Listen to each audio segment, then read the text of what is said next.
have the attachment to the end goal because it morphs into something else as you go and grow. So let this be a lesson to those of you at home. It's not about getting to the end. Sometimes it's about the journey. Exactly. Isn't that from a song? Yes, it's something, quote, song, yeah. Yeah, so that was obviously a learning experience too in that. And then so through that, that's when I started listening to all these telesummits. That was my other piece of after the books. It was, and I couldn't get enough, Chuck. I was like, oh my gosh, this is like amazing. These people, they're all healers. And I was connecting to everything they were saying. And I loved all the different modalities. And I loved the platform of the telesummit. And what I was like, I'm learning more than half the people I know that went to college and have a PhD because this is the real shit. You know, this is what we need to learn.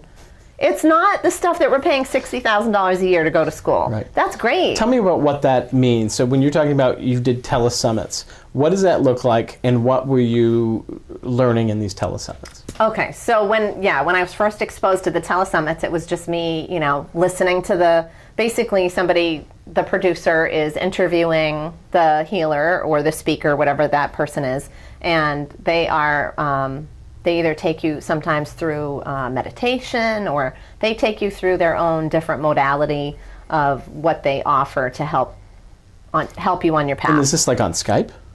No, it's on the internet. Different people produce it, so anybody can watch it. It's not. Most of them aren't on video. They're mostly audio interviews. Okay. So you get on the person's list, and then you know, every speaker emails their own list, so it becomes bigger and bigger, and then it's sort of a community. So you get into the whole telesummit thing, and then what happens in progression from there? Yeah. So then I'm like, I need to be interviewed on one of these telesummits. And I was like, well, that's crazy. You don't even have a modality. You don't even know what you do. You know, I wasn't anybody, but I was being, again, inspired that I needed to become, at some point, interviewed for what my gift was. And I was like, I don't even know what my gift is, you know?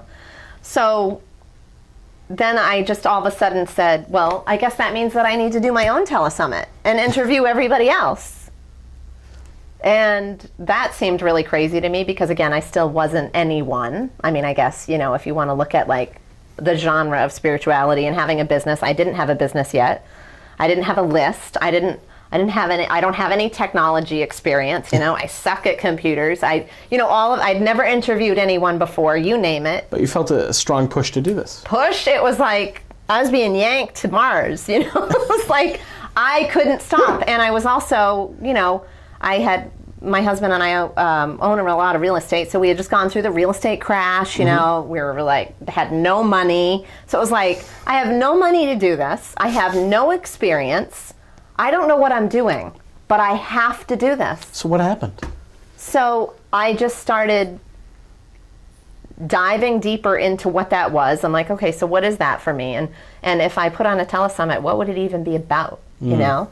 And who would I interview? So I just kind of dove into that. I started working with some coaches, and I started realizing that the best message for me was obvious to tap into addictions and, you know, helping people, because it was so difficult for me not knowing where else to go outside of the Western options. And every modality can be so helpful, and everyone connects on a different level, you know. Everybody has a different thing that works better for them. And so I figured, you know, well, what better platform to offer people that are suffering from addictive behaviors on all levels. You know, there's so many faces of addicted shopping, food, I mean, relationships, I mean, you name it.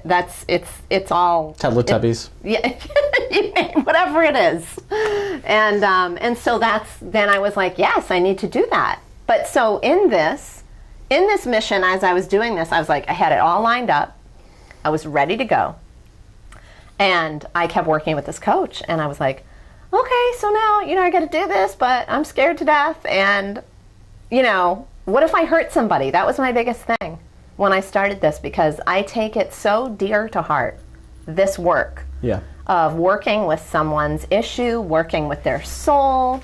And I was like, what if I say the wrong thing? I don't want to guide them down the wrong road, because to me, that's the most precious work that you could ever do. So it was like I had this block, and I had everything ready, but I couldn't pull the trigger. So what happened to change that for you? So my coach that I kept talking with for 6 months, and she kept prodding me with this little fire stick, and nothing was working that she was saying. And then finally, at the end of 6 months, she's like, okay, Marina, what if I told you that somebody was going to lose their life if you don't put on this telesummit? And I was like, are you freaking kidding me? Like, you're using scare tactics now to, like, put the fire under my head?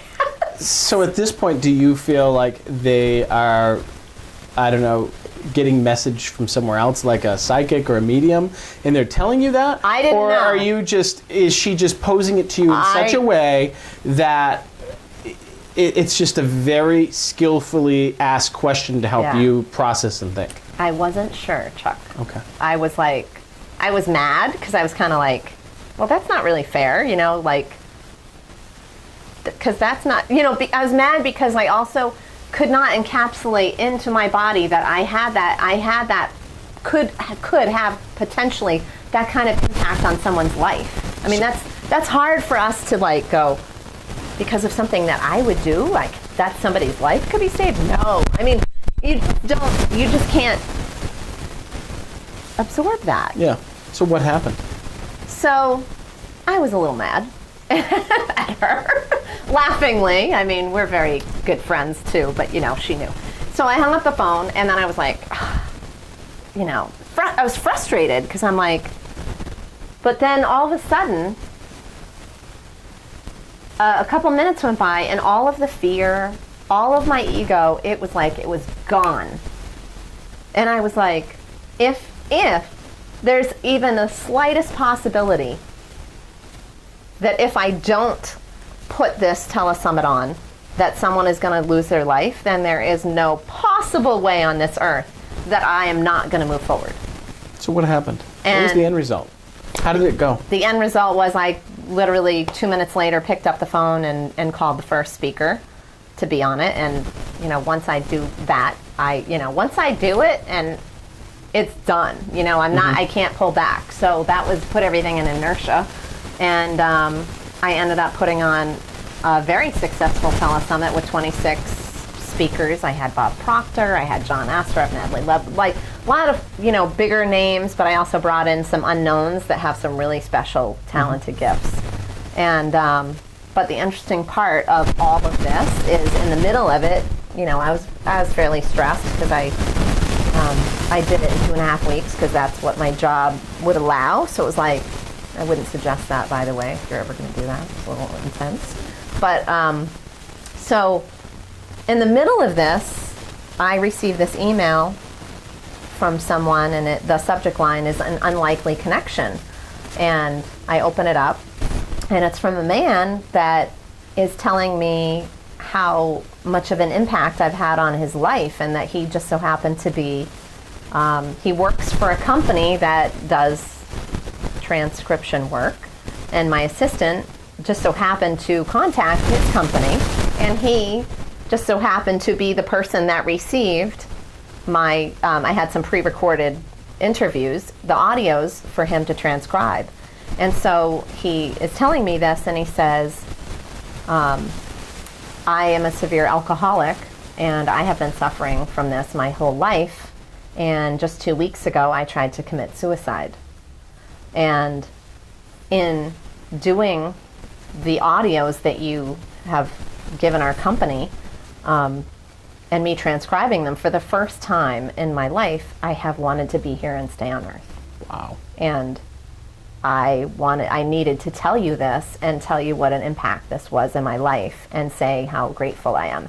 I sat there in tears. I was like, a flood was coming down my face, and I just said, first of all, I can't believe that this is happening, because this is kind of what my coach said, which is like you said, like, was she predicting this? Did she see this? And then also it was just like, in that moment, this was another momentary change for the rest of my life, because from that moment on, I have no fear, because I know that if I let fear get in my way, someone else is not going to benefit, whether it's their life being saved, whether it's smaller, whether it's a message that they need to hear. I know that if I'm not standing in my power and creating that ripple effect. Have you ever researched anything to do with aliens, UFOs, any more than the average person? No. So you don't have any experience whatsoever prior to that, outside of maybe like a television show that might be on when you're flipping through channels or something like that. Yeah, I mean, I would say, you know, my spiritual journey was definitely not, I never really touched on extraterrestrials or UFOs, and anytime somebody would bring it up or talk about it, I was like, yeah, like, I don't know about that. I don't know. Don't want to go there. So no. And that's like most people. 'Cause Yeah. most people, they hear about UFOs and aliens, and they don't understand there is a very strong component in many cases to the spiritual aspect. Yeah. Which is a big reason why I do these interviews, because I do believe there's a number of things that we don't understand still. Yeah. Hence why we call these interviews the Galileo interviews, is because for Galileo at his time, he proposed using scientific method by using and creating telescopes that the sun didn't rotate around the earth. Novel idea, but at the time it was heresy. And you know, there was a big dance with the church at the time, and it was a real mess. And I think today we're stuck in a very similar situation. We think of time as linear only, which maybe it isn't. We think of all of this happening in a three-dimensional world. It's really four-dimensional at the very least. Look that up. That's time as your fourth dimension. So we think we understand dimensions, we think we understand time.